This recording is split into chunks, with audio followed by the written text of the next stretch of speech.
안녕하세요. 오늘 처음 유튜브를 시작하게 되었고요.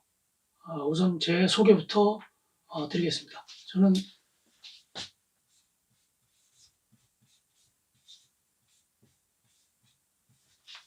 평산이라고 하는데요. 본명은 물론 아니죠. 예전에 인터넷에 글을 좀 올리고 할 때, 그때 이제 썼던 이제 필명이고요. 저는 뭐 당연히 한국 사람이고요. 50대입니다. 그리고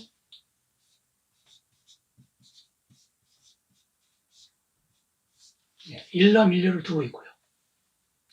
그러니까 흔히 얘기하는 뭐 대한민국의 아주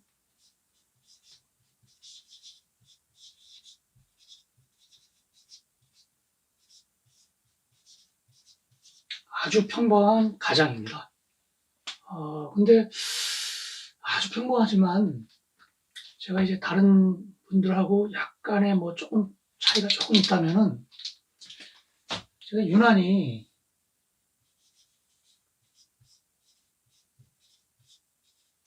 호기심이 유난히 많아요.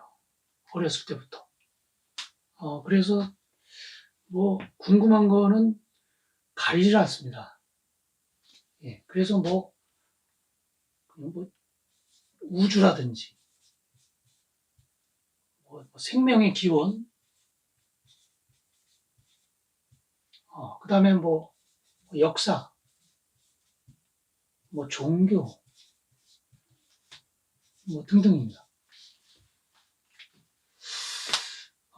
그래서 이제 나름대로 뭐 궁금한 거에 대해서 책도 보고 뭐 여러 자료도 한번 살펴보고 해서 뭐 그러다 보니까 많이 뭐 공부도 좀 나름대로 좀 하게도 되고 열심히 좀 하게 되고 뭐 그렇게 됐거든요. 그래서 그 앞으로 뭐 이런 얘기 가지고 이제 유튜브를 좀 올릴 계획인데요.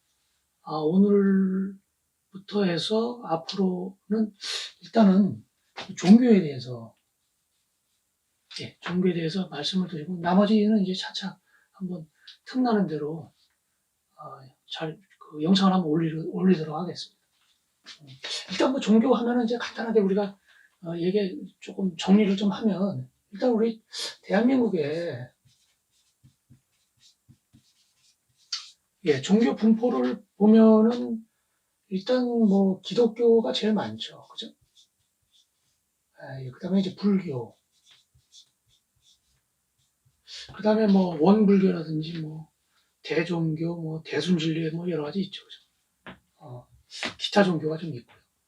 그리고 이 기독교는 둘로 나눠서 이제 보통 이제 성당이라고 성당에 다닌다 할 때 그 천주교하고 로마 카톨릭이죠. 그다음에 이제 개신교가 있죠. 예.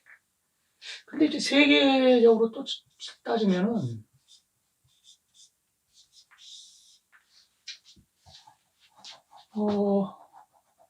그 우리나라는 축이 이제 거의 반은 그 무종교이거든요.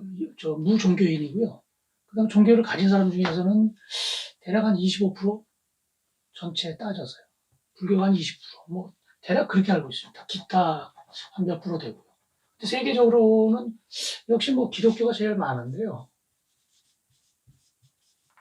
그 다음에 이제 몇 억 차이로 해서 뭐 이슬람이 많죠. 그죠? 그 다음에 그 인도에서 믿어지는 이 힌두교가 뭐 10억이 넘죠. 그죠? 그 다음에 이제 뭐 불교 있고요. 여기서 뭐 학자들은 여기에 유대교를 넣어서 뭐 세계 5대 종교라고도 합니다. 예. 근데 오늘 할 얘기는 사실은 요 얘기를 좀 드리려고 하거든요.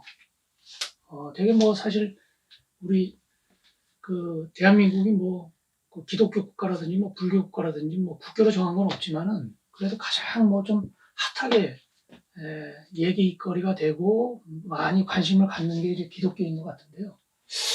그래서 기독교 혹은 이제 뭐 교회 여기서는 이제 좀 개신교 쪽을 이제 주로 얘기하는데요. 저도 이제 예전에, 한 30대 무렵, 그때는 한 몇 년 정도는 교회를 좀 다닌 적이 있습니다. 그리고 큰 교회는 아니고 작은 교회를 몇 군데를 좀 다녀봤어요.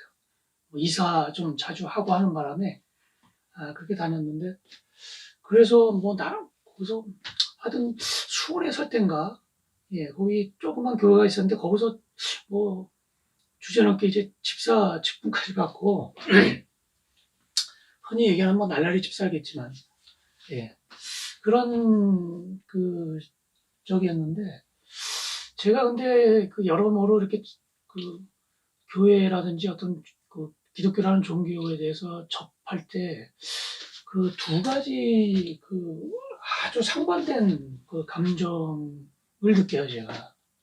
하나가 좀 당혹스러운 경우를 많이 느낍니다. 그 다음에 이거하고는 상당히 좀 반대되는 감정인데요. 뭐라고 할까요?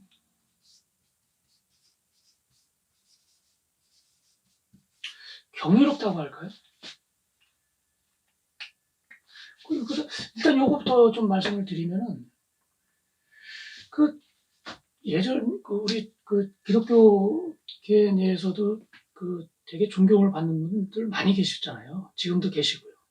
예전에 뭐 민주화 운동, 목숨 걸고 그렇게 용기 있게 그렇게 하신다든지, 세계적으로 보면 뭐 남미 쪽에 뭐 해방신학 쪽에 계신 분들은 하층민을 위해서 사실 대부분 그때가 뭐 독재 정권 때였지만은 거기에 목숨 걸고 이제 같이 싸우기도 하고, 그리고 전 세계적으로 아프리카나 어느 개발되지 못한 되게 처지가 힘든 그런 데서 이제 자원봉사하는 뭐 신부님이나 수녀님이나 또는 목회자님들, 전도사님들 보면은 참 경이롭죠. 존경스럽고. 어떻게 저런 용기가 있을까. 세상 부러워할 처지도 아니지만 하여튼 그렇습니다. 이런 감정이 있고요. 그러니까 이거는 정말 되게 좋은 감정인 거죠. 근데 요 당혹스러운 거는 일상생활에서 많이 요 경우는 사실은 제일 주변보다는 조금 떨어져 있는 그런 데서 좀 느끼는 경우고요. 이건 아주 밀접하게 이제 이렇게 부딪히는 경우입니다. 그래서 왜 이런 감정이 들까 해서 곰곰이 한번 생각을 해봤는데요. 뭐 많이들 아시겠지만은 이제 신도분들께서 이렇게 전도하실 때 말씀하시는 거 보면은 핵심적인 게 이제 그거잖아요. 교회에서 이제 목회자님들이 설교하실 때도 대부분 그런 거 같고 뭐 그런데요. 요 기복관하고, 예, 그러니까 복을 받는 뭐 그런 기복관하고요. 이 구원관이 여기에 대해서 이렇게 부딪힐 때 되면은 참 뭐랄까요, 좀 곤혹스럽다고 할까요, 찜찜하기도 하고요. 그래서 기복관이라는 게 사실 좀 교회 기복관이라는 게 그렇지 않습니까? 대표적으로 말씀드리면은 여기서 순복음교회에 조영기 목사님이 하시는 설교의 핵심이 삼박자 구원론인가요? 그거라고 하죠. 그래서 예수 열심히 믿고 잘 믿으면 세 가지 복을 얻는다 해서 장수하고 건강 그리고 경제적인 풍요로움 뭐 그렇죠. 그래서 결국은 뭐 이거 아닙니까?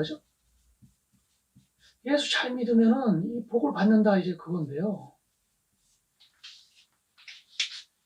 실제로 뭐 따져보고 뭐 할 저기도 아니죠, 사실. 주위에서 그렇지 뭐 그런 경우도 있지만 그렇지 않은 경우가 얼마나 많습니까? 그리고 이런 생각은 여기서 말씀드렸던 민주화 운동에 목숨 바쳤던 분들, 그 다음에 이제 그 독재 항거했던 남미의 그런 분들, 그 다음에 이역만리에서 그 자원 봉사하는 그런 분들 하고는 좀 맞지 않는, 참 많은 괴리가 좀 있어 보이는 그런 거거든요. 그래서 실제로 제 조금 언짢은 얘기인지 뭐지만 제 과거의 이제 경험상으로 보면은 제가 고1 때 그 반 친구가 있었어요. 반 친구가. 그 교회 그 여름방학이었는데요. 담임 선생님이 그 비상연락망을 통해서 그 학교로 오라고 하더라고요. 그래서 이제 무슨 일인가 싶어서 이제 갔었는데, 그냥 얼굴 정도만 아는 친구, 서로 말을 서로 섞어보지는 않은 것 같아요. 그냥 반 친구 정도. 근데 이 친구가 이제 죽었어요. 안타깝게도. 젊은 나이에. 그래서 그냥 그때 장례식장 갔을 때 그때 그 친구 그 어머님이 참 기가 막힌 일이죠. 사실. 저희 친구들 보니까 오열하시고. 근데 이게 이 친구가 어떻게 죽었냐면은 그 교회 그 수련회에 가서 익사한 겁니다, 익사.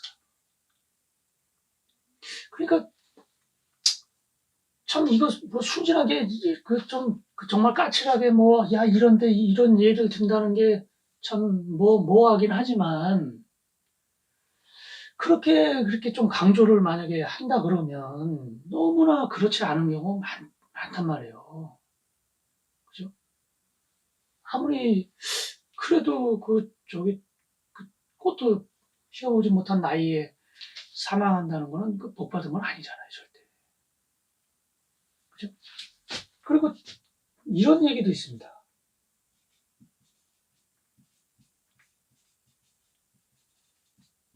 옛날 아마 중세의 유럽 정도 되는 거 봅니다. 그때 이제 교회에서 그때 시계 없죠. 그죠? 시계 없으니까 이제 예배 시간 아닐 때 그 높은 촌탑 가서 교회 이제 종을 울리면 이제 예배 시간 돼서 마을 사람들이 모여서 이제 예배하고 성당도 마찬가지고요. 이렇게 했다고 하거든요. 그러면은 요 종치기는 그 신도들 중에서 되게 좀 믿음이 강하고 신앙심이 강한 그런 사람을 시켰겠죠. 그죠? 그런데 이제 그 비가 오나 눈이 오나 할 거 아닙니까? 그죠? 날이 맑거나. 그 비 오고 천둥 번개 칠 때 그 종탑에 종 쇠 붙이고 첨탑이고 피뢰침은 없고 그러니까 그 번개에 맞아가지고 가끔가다 이제 사고가 나는 겁니다. 아주 믿음이 강한 적인데요. 그리스도인인데요. 그러니까 뭔가 좀 맞지 않는 것 같아요. 맞는 경우도 있겠지만. 그리고 우리가 흔히 생각해 보면 그렇지 않습니까? 그냥 교회 다니는 사람 중에는 잘 사는 사람이 있고, 또 못 사는 사람도 있고, 어디 절도 마찬가지고요. 그래서 제가 여기서 그냥 간단하게 제가 이거는 제가 이건 아닌 것 같은데, 그럼 어떻게 정리해야 될까? 제가 생각해 보니까 이렇게 저는 결론을 내렸어요. 교회 다녀서 잘 살고, 교회 다녀서 장수하고, 교회 다녀서 건강한 게 아니고, 그런 사람이 있다면, 교회 다니는 사람이 잘 산다면, 그 사람은 잘 산 사람이 교회를 다닌 거고, 장수한 사람이 교회 다니는 거고요. 저는 그렇게 생각합니다. 그러니까 이게 원인하고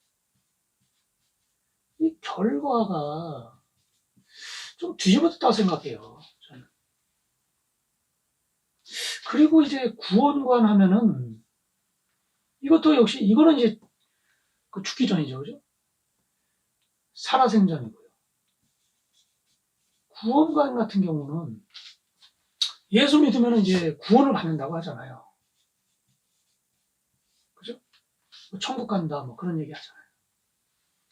근데 여기서 참, 이 경우는 어떤지가,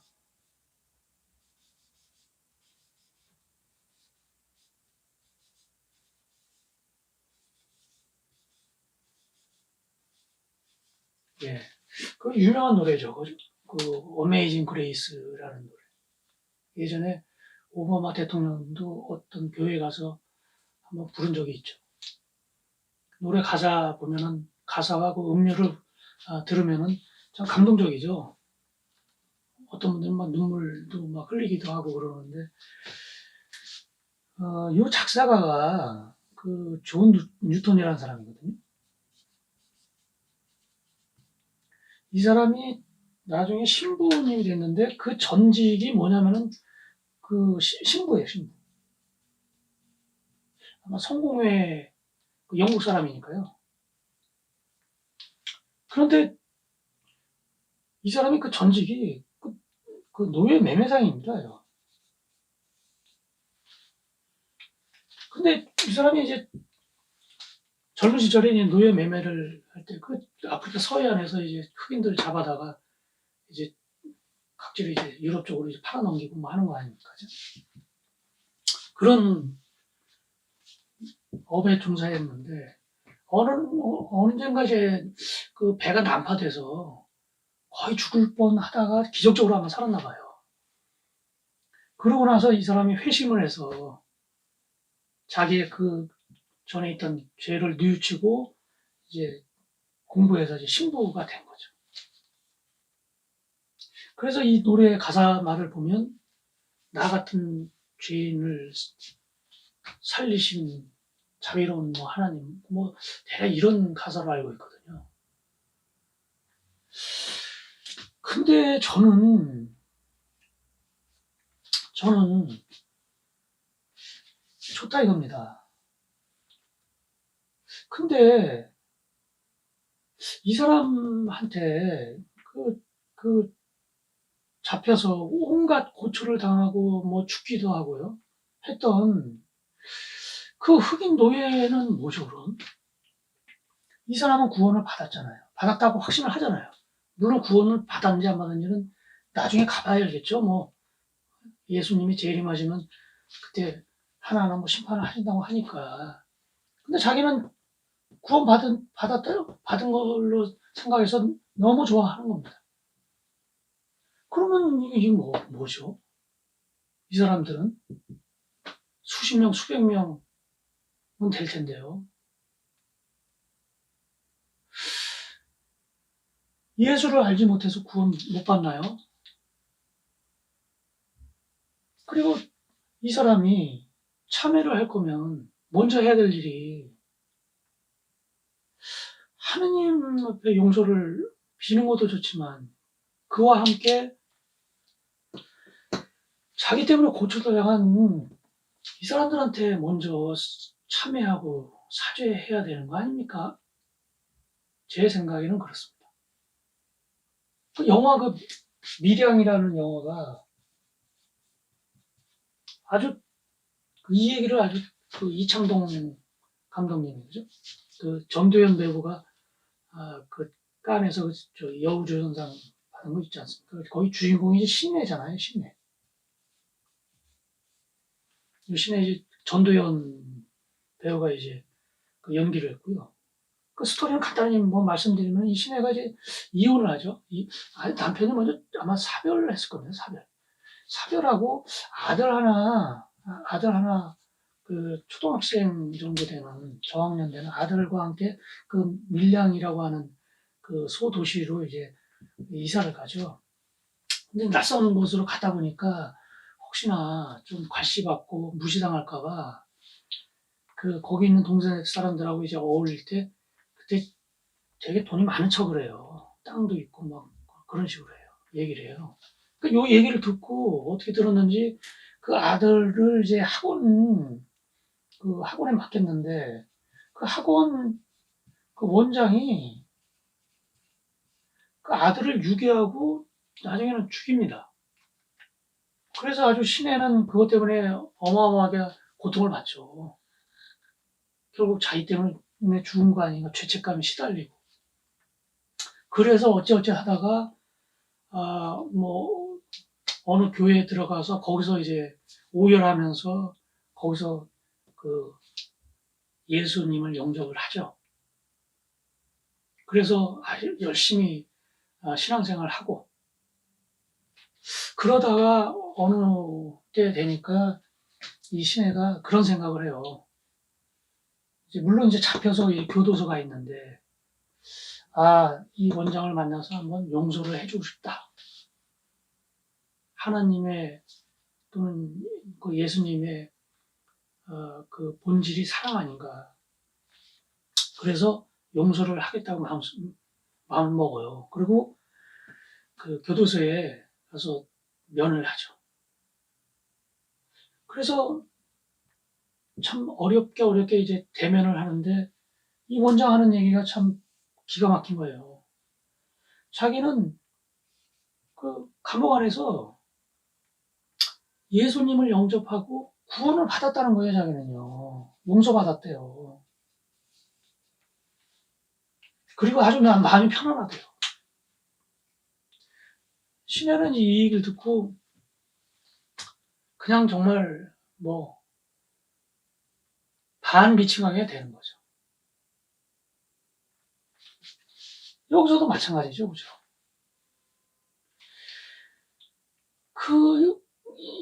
하나님이나 예수님한테 용서를 비는 건 좋지만 그 전이나 또는 용서를 빌 때 자기가 죽인 죄 없는 한 인간에 대해서 그리고 이 아들의 어머니에 대해서 먼저 용서를 빌어야지. 참 도저히 이해가 안 돼요. 이런 걸 볼 때 참 당혹감을 느낍니다. 그러면 다른 종교의 뭐 구원관이라든지 그런 건 어떨까? 일단 그 이슬람은 뭐 자세히 잘 모릅니다. 근데 이제 아주 뭐 기본적인 저기가 있는데 그 5가지 기둥이라는 게 있어요. 그러니까 꼭 지켜야 할 무슬림이라면 요 5가지를 꼭 지켜야 돼요. 하나가 이제 첫 번째가 이제 신앙고백, 당연하겠죠, 그죠? 신앙고백. 두 번째가 순서는 잘 모르겠네요. 순서. 일단 자선이 있습니다. 자선. 그러니까 그 자기 수입의 일정액을 기부를 해야 됩니다. 그 다음에 이제 기도가 있고요. 하루에 5번씩 그 메카를 향해서 기도하고요. 그 다음에 단식 있죠. 단식. 요 기간 동안은 이제 좀 금식을 해야 되고. 그 다음에 마지막으로 그 메카 순례. 죽기 전에 일생 동안 최소한 한 번은 순례하는. 그러면 뭐 여기서는 구원 받는다고 하겠죠. 조금 다르지 않습니까? 신앙 고백만 한다고 해서 구원 받는다고 하지 않잖아요.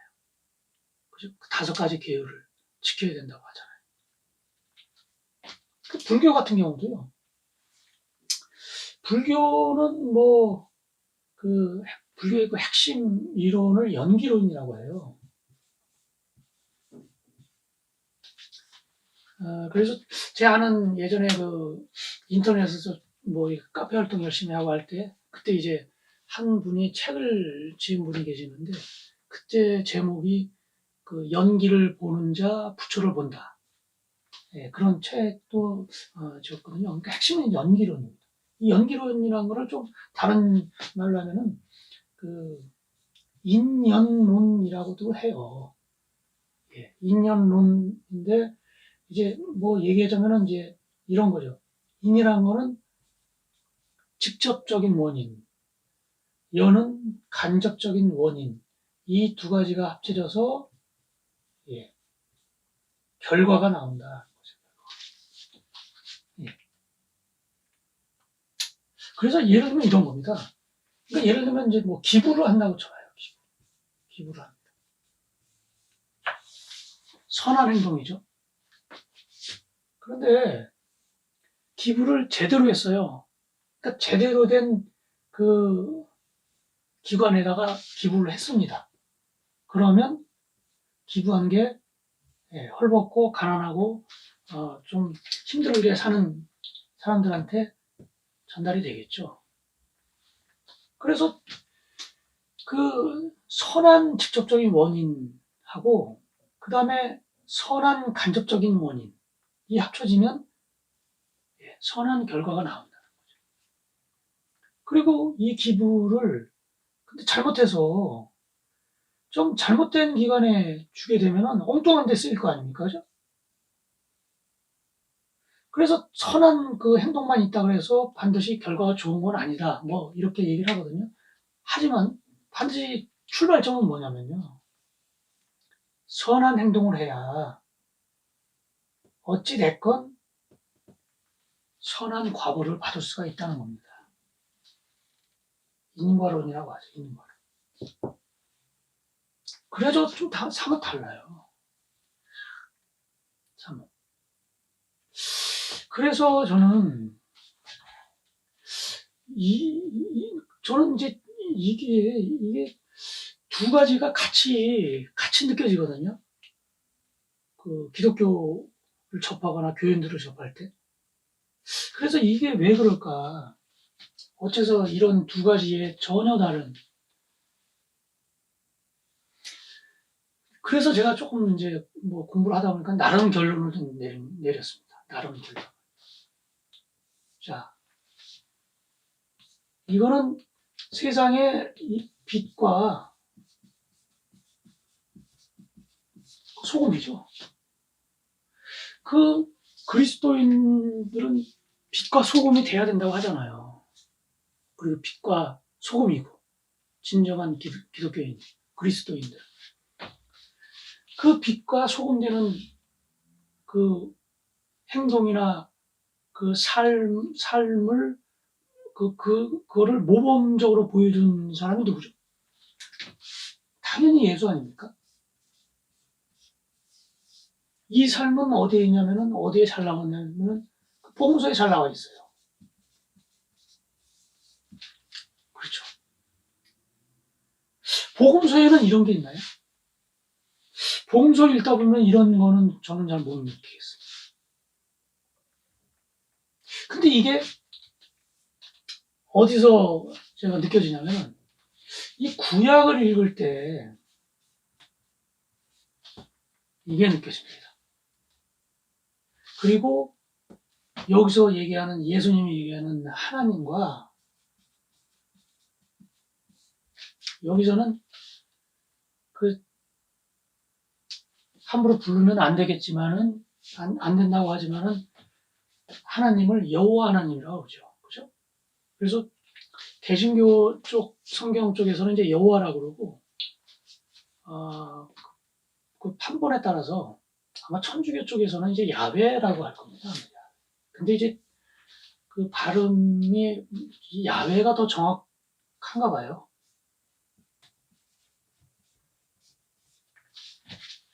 야훼죠. 저는 그래서 이제 조금 공공이 따져보다가 여기는 정말 그리스도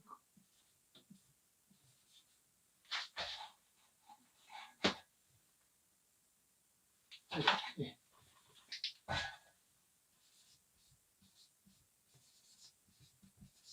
그리스도교라고 생각하거든요. 근데 이 구약은 빛과 소금이 아니죠, 그죠?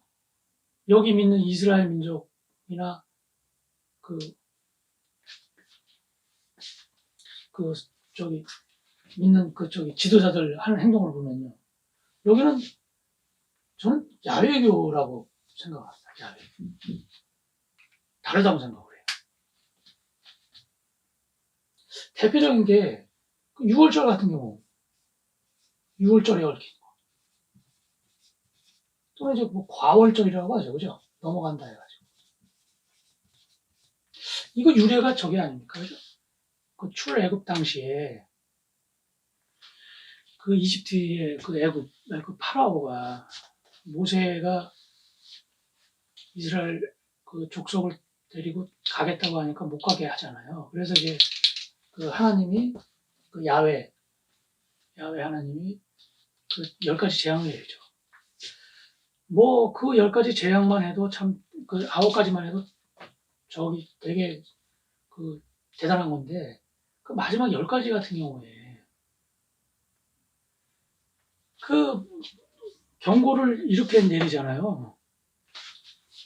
만약에 이번엔 9가지까지 했는데 그래도 안 보내주니까 만약에 이번에도 보내주지 않으면 이집트인 그 애굽인들의 그 어린 2살 밑인가요? 그 아이들 그를 모조리 죽이겠다 그러죠. 야훼가. 그리고 그 이스라엘 민족하고 다른 그 뭐 이집트 애굽 그 사람들하고 좀 구분을 하기 위해서 거기 뭐 양을 잡아서 그 피를 가지고 뭐 문지방인가 뭐 문에다가 이렇게 그 칠해놓으면 그게 이스라엘 족속인 줄 알고 넘어가서 그랬다고 그러잖아요. 실제로 그렇게 됐고요. 그래서 출애굽 하잖아요. 그러면 이 뭐죠? 그 이스라엘 민족은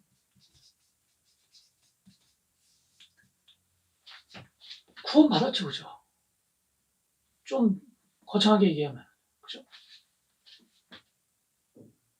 근데 나머지 그 족속들은 어떻게 되는 겁니까? 나머지 족속들. 엄청난 고초를 당하죠, 그죠? 왜 그러냐? 왜 이래야 되느냐? 야훼가 이스라엘의 이제 부족신이거든요. 이스라엘 부족신이거든요. 예를 들면은 그 나중에 이스라엘 민족이 여호수아를 그 지도자로 해서 그 가나안을 정복하잖아요. 그 가나안 민족 그 신이 그 유명한 바알이죠. 바알. 여기 야훼고 부족신 아니면 민족신이라고 그죠? 그러니까 이스라엘의 민족신이 야훼고 가나안 민족들의 그 민족신이 바알이에요. 그리고 여기는 이제 농경국가고 여기 유목이고 그죠? 여기는 농경이죠. 유목이고 여기는 농경이고.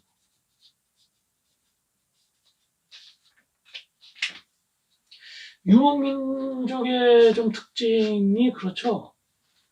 중국 역사를 보면은 그 북방의 유목민족들한테 엄청나게 많이 침략을 당하고 나라가 통째로 이제 지도권이 넘어가는 게 왕조가 바뀌고 뭐 굉장히 많죠. 그 유목민족의 특징이 문화 수준이 좀 낮죠, 그죠? 예. 왜냐하면 계속 자리를 이동하니까 한 자리에 있을 때 뭔가를 만들어내고 좀 생각도 하고 또 어떤 문화가 그 어떤 그게 발전할 수 있는데 그러지 못하죠. 태생지역으로. 농경은 그냥 계속해서 그 한 자리에 있으니까 여러 가지 뭐 농기구도 나오고 뭐 집도 좀 제대로 지을 수 있고 뭐 이렇지 않습니까? 그죠?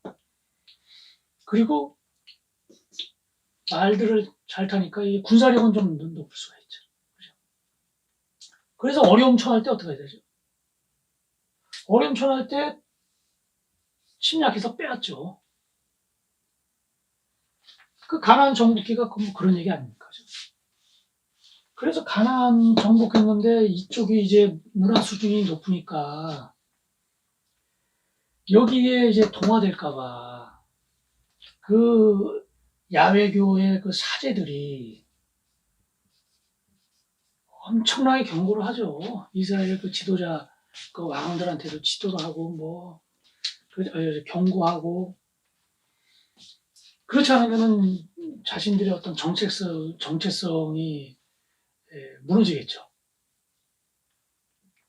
뭐 결과적으로 뭐 그게 옳고 그르다 그런 걸 떠나서 어쨌거나 그렇습니다. 비슷하지 않습니까? 아주 배타적이죠. 배타적일 수밖에 없고요. 그러니까 야훼교는 누구를 위한 거냐? 그 이스라엘 민족만을 위한 신인 거죠. 보통 폭풍의 신, 뭐 전쟁의 신 그러죠. 여기 비와 풍요의 신, 뭐 이렇게. 그러니까 야훼교는 오로지 이스라엘만 보호해 줍니다. 그래서 뭐 선택받은 민족이라고 하고 선민의식 거기서 뭐 선민의식이 나오고 뭐 하는 거죠. 그런데 예수가 가르치는 하나님은 그렇지 않죠. 유대인도 되고요. 그죠? 그 다음에 이방인도 됩니다. 나중에 결국 주도권은 이제 예루살렘 교회가 아니라 이방 교회 쪽으로 넘어가죠. 왜냐면 넓혀져 있으니까. 오픈되어 있으니까. 그러니까 이게 보편적이죠. 보편적 종교가 되죠.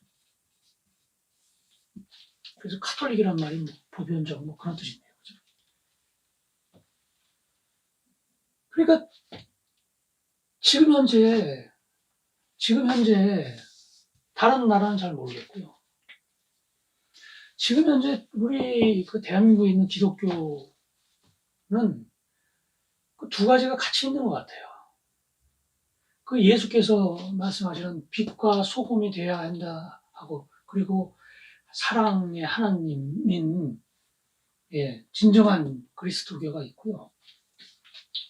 그 다음에 차별하고,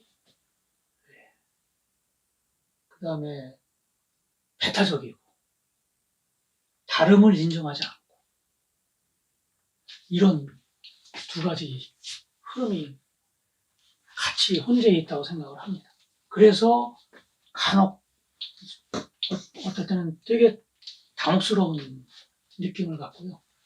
어떨 때는 정말 존경스러운 느낌을 또 갖게 되는 것 같습니다. 그러면은 어쩌다가 이게 두 가지가 됐을까? 그거는 저는 그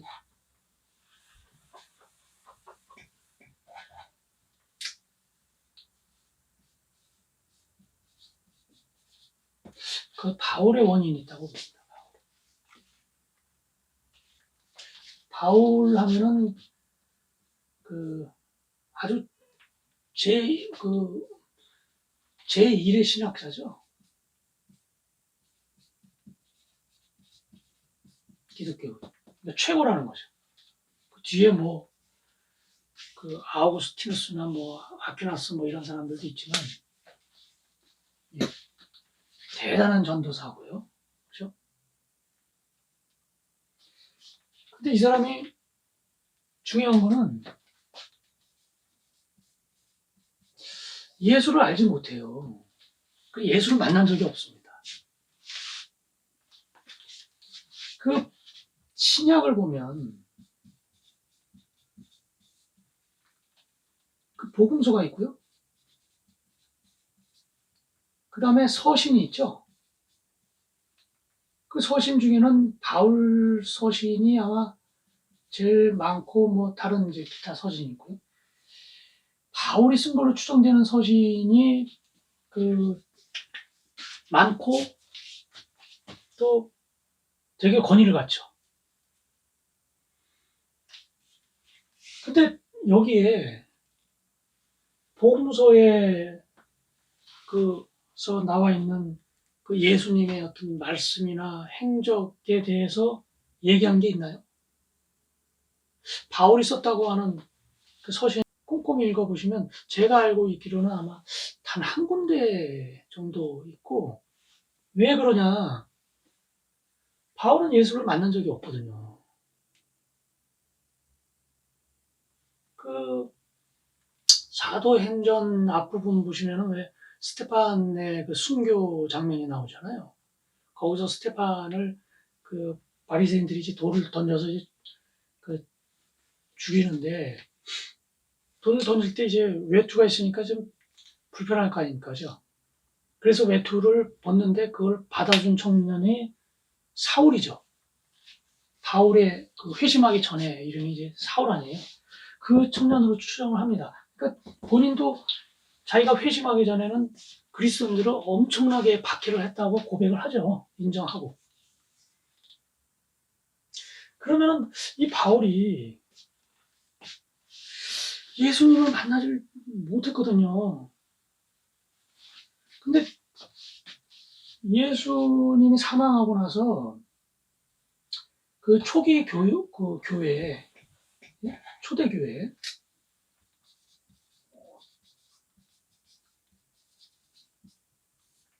초대교회 주도권은 그 예루살렘 교회가 있고요. 그 다음에 이제 바울이 전도해서 만든 두 가지가 이제 그 저희가 있는데요. 그 대표적인 게 그 예수님의 그 이복 동생일 겁니다. 그 동생이니까 이제 그 이복 동생이겠죠, 당연히. 그 야고보하고요. 그 다음에 베드로가 주축입니다. 그 야고보가 좀 더 이제 베드로는 사실 그 어업 출신이다. 그 어떤 직접 능력으로 봤을 때는 조금 그런 거 봐요. 그 다음에 이제 바울은 그 바리새인 중의 바리새인이라고 자기가 고백을 하죠. 그 율법에 아주 정통한 사람이고, 그러니까 이미 지식이 충만한 사람이니까. 근데 다만 제일 약점이 예수님과 같이 산 사람이 있고 제자가 있고 전혀 예수님을 모른다는 거죠. 그래서 이 사람은 서신에서도 예수님의 어떤 말씀이라든지 이런 거에 제대로 쓰지를 못해요. 모르니까. 그 대신에 무엇을 얘기하느냐? 어디에 초점을 맞추냐? 예수님의 그 십자가에서의 죽으심, 거기에 초점을 맞추죠. 그래서 거기서 나온 게 이제 대속, 그렇죠? 대속. 구약 때는 그 속죄양이라는 게 있잖아요. 그런 개념인 거죠. 그 다음에 부활. 그 대속과 부활을, 그러니까 그 예수님이 십자가에서 못 박혀 그 사망하신 그 의미가 사람의 그 사람 전체를 다 이제 죄인이라 할 때 그 죄를 대신 속죄하기 위해서 가셨다는 거죠. 그리고 이제 부활하신 거에 대해서는 거듭남이죠. 그죠? 이 사실을 알면 그리스도인으로 거듭나야 된다는 거죠. 근데 자, 이 생각을 가지고 이 바울이 아주 엄청난 그 전도 활동을 하죠. 그죠? 제가 예.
예루살렘 있죠? 예루살렘.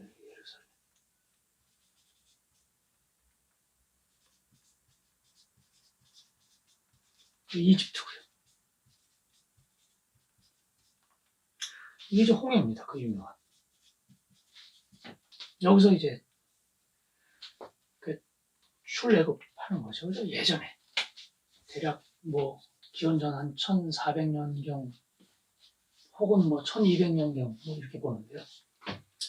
근데 이제 그 요게 이제 타르소스라고 있습니다. 이게 과거 이제 명칭이 바울은 여기 이제 타르소스 출신이고 그 다음에 로마 시민권자예요.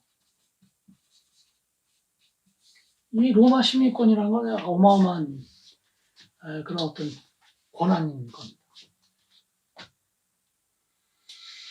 그 저기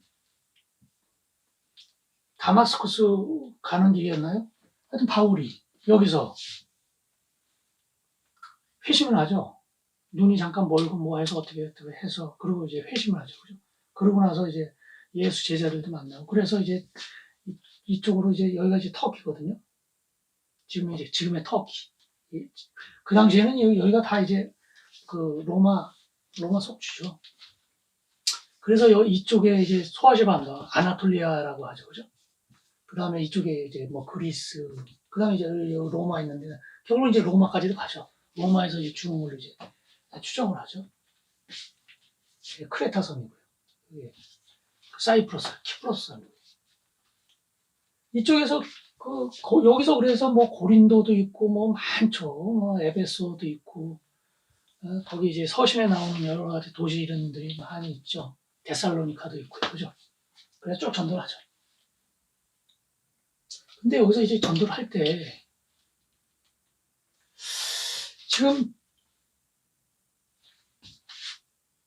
어떤 문제가 있냐면요. 만약에 이 예수님이 신이 아니라면, 신이 아닌 걸로 가정해서 여기를 전도한다면, 무엇을 전도하는 거냐?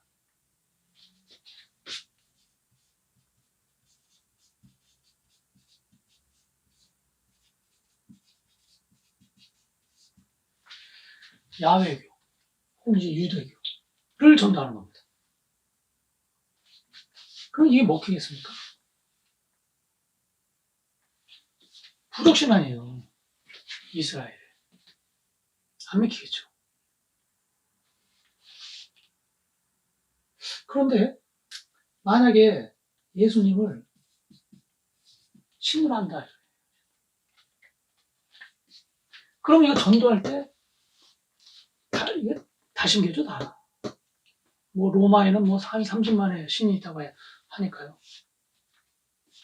다 심겨니까 별 문제 없을 겁니다. 문제는 뭐냐면 우리가 여기란 말이에요. 예수님도 유대인 아닙니까? 유대교였고요. 그리고 초창기 때 대다수의 신도들은 유대인이에요. 다 유대인 아닙니까? 베드로도 유대인. 다 유대인 아니에요. 처음에 출발은 거의 다 유대인 아닙니까? 그럼 예수님을 신으로 인정하게 되면 다 신교가 되는 겁니다. 절대 하지 말아야 할 때 그게 뭐죠? 유대교에서 절대 그 구약에서 절대 뭐죠? 유일신이잖아요. 이것만큼은 거슬리면 안 되는 거 아니에요. 이건 최고로 불경스러운 거 아닙니까? 그죠? 그러면은 바울이 이쪽으로 전도할 때 정말 굉장한 딜레마가 있는 거예요. 그래서 제 생각에는 그래서 이 모순을 어느 정도 벗어날 수 있게 하는 어떤 그 이론을 이거로 얘기하죠.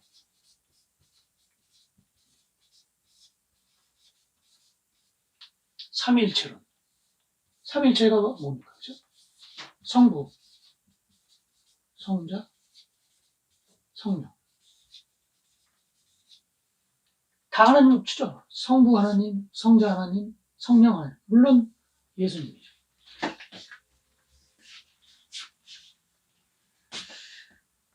본질은 같되 격이 다르다.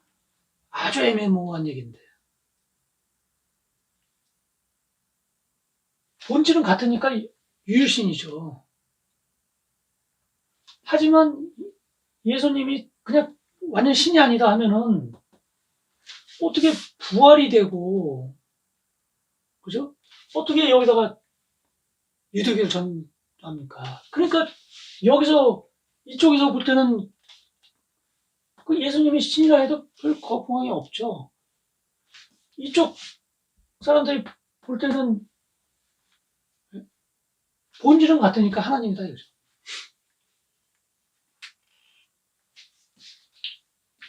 그러니까 저는 이 삼위일체론이라고 하는 흔히 얘기하는 그 아리까리한 이론이 바울의 전도에서 시작되지 않았나.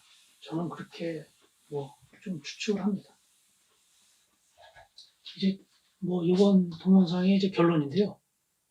더 이제 앞으로 있을 영상에 대해서는 이제 좀 다음 시간에 하기로. 이제 마지막으로 하나 남은 게 아까 이제 그 당혹스럽고 어떤 경이로움도 느끼고 다 했습니다. 근데 이렇게 하다가 보니까 이게 하나 생겼어요. 그러면 예수님의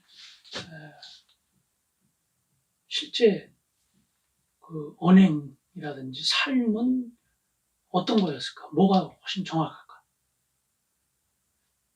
아마 되게 당연하지 않아? 복음서 보면 되잖아. 이렇게 말씀하실 것도 같은데요. 근데 복음서를 보면 이게 어떤 문제점이 있습니다. 마태하고 마가요. 그 다음에 이제 누가 있고요. 그 다음에 이제 요한이 있죠. 네 가지가 있는데요. 일단 요거 하나만 이제 차이점이 아주 극명하게 나타나는. 그러니까 예수님이 마지막으로 이제 돌아가실 때 마지막으로 한 얘기가 있잖아요. 마태하고 마가는 어떻게 되죠?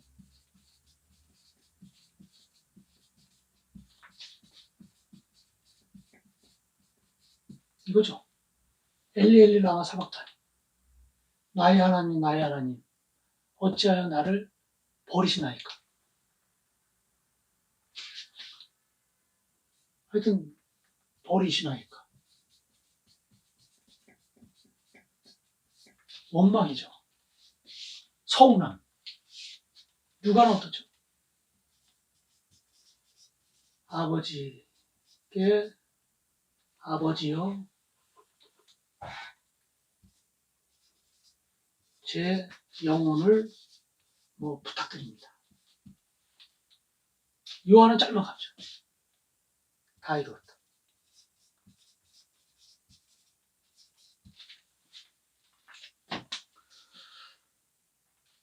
어떤 사람이 곧 죽기 직전이에요. 근데 전혀 다른 의미의 이 세 가지를 얘기하고 간다? 좀 상상하기 어렵지 않습니까? 그러니까 제 생각에는 이 셋 중에 뭔가 하나 맞거나 아니면 다 틀리거나 잘못 기록해서. 저는 그렇다고 생각하거든요. 그러면 예수님의 마지막 말도 이렇게 복음서가 다른데 예수가 실제로 살았던 그 역사적 예수님의 실제 행적이 어떤 것일까?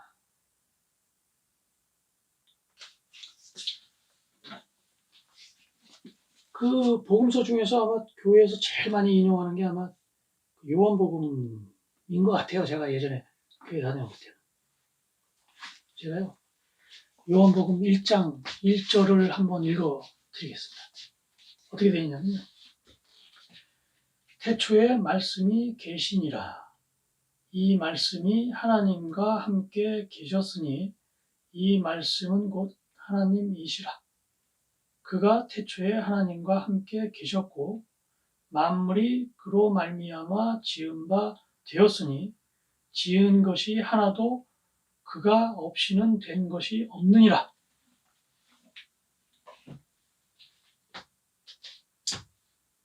태초에 하나님과 예수님이 함께 계셨대요. 그 말씀이 이제 예수님 아닙니까? 그리고 하나님과 천지 창조를 했고, 그리고 예수님의 그 천지 만물이 예수님의 손 하나 안 닿은 곳이 없다. 그로 말미암아 이루어지지 않은 것이 없다. 삼일체 아닙니까? 그죠? 하나님이잖아요. 성부, 성자 하나님이잖아요. 그럼 이건 뭐죠? 아니, 어떻게 하나님이 이렇게, 이런, 그죠? 그래서, 다음 영상부터는 정말 실제로 살았던